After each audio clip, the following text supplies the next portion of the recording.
তারেক রহমানের প্রথম ১২০ দিনকে চূড়ান্ত রায় হিসাবে দেখা উচিত না। সরকার পরিবর্তন যথেষ্ট নয়, শাসন ব্যবস্থার চরিত্র পরিবর্তন প্রয়োজন। বড় সাফল্য হচ্ছে নির্বাচনী ইশতেহারের কয়েকটি অগ্রাধিকার সম্ভাব্য দ্রুততম সময়ে বাস্তবায়নের প্রক্রিয়া শুরু করা। একইভাবে তার সরকারের সবচেয়ে বড় ব্যর্থতা জুলাই অভ্যুত্থানের রাজনৈতিক ও দার্শনিক সারবত্তা অনুধাবনে কার্পণ্য অথবা অবজ্ঞা প্রদর্শন। গণভোটের রায় বাস্তবায়নে গড়িমসি বা ব্যর্থতা সরকারের অনেক বস্তুগত সাফল্য ম্লান করে দিতে পারে। অধিকন্তু বিদ্যমান আর্থিক বাস্তবতায় সরকার লাখ লাখ বেকার তরুণদের কর্মসংস্থান সহ মোটামুটি মানসম্মত জীবন ধারণের স্বপ্ন বাস্তবায়নের বড় ধরনের চ্যালেঞ্জের মুখোমুখি।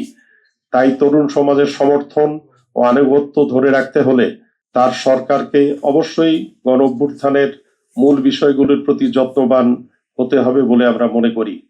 তারেক রহমানের প্রথম ১২০ দিনকে চূড়ান্ত রায় হিসাবে দেখা উচিত না। এটিকে একটি প্রাথমিক রাজনৈতিক ও প্রশাসনিক সংকেত পাঠ হিসাবে দেখা উচিত।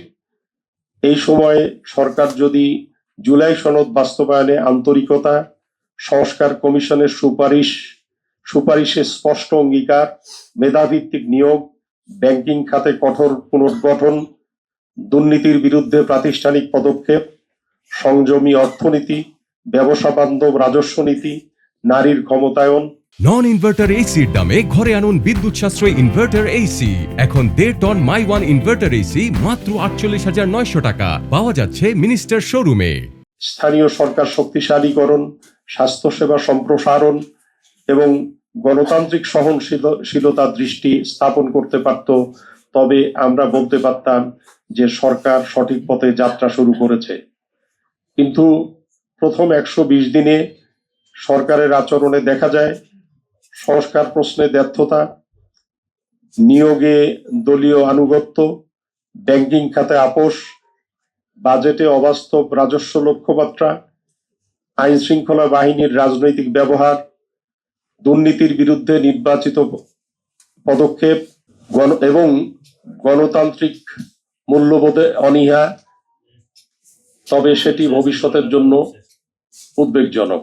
বাংলাদেশ এখন এমন এক যুগ সন্ধিক্ষণে দাঁড়িয়ে আছে যেখানে কেবল সরকার পরিবর্তন যথেষ্ট নয়, শাসন ব্যবস্থার চরিত্র পরিবর্তন প্রয়োজন। তারেক রহমানের সরকারের প্রথম ১২০ দিনের প্রকৃত মূল্যায়ন তাই ক্ষমতা ব্যবহারের নয়, ক্ষমতা সংযমের, প্রতিশ্রুতির নয়, বাস্তব পদক্ষেপের, রাজনৈতিক বিজয়ের নয়, প্রাতিষ্ঠানিক পুনর্গঠনের। এই সরকার যদি বুঝতে পারে যে ৫ই আগস্টের গণ অভ্যুত্থান কোনো একক দলের ক্ষমতা আরোহণের সিঁড়ি ছিল না, বরং রাষ্ট্রকে নতুনভাবে গড়ার ঐতিহাসিক ডাক ছিল, তাহলে প্রথম ১২০ দিন ভবিষ্যৎ পরিবর্তনের সূচনা হিসাবে বিবেচিত হতে পারে। আর যদি সেই ডাক উপেক্ষিত হয়, তবে জনগণের প্রত্যাশা দ্রুত হতাশায় পরিণত হবে, যা কোনো নির্বাচিত গণতান্ত্রিক সরকারের জন্য শুভ লক্ষণ নয়।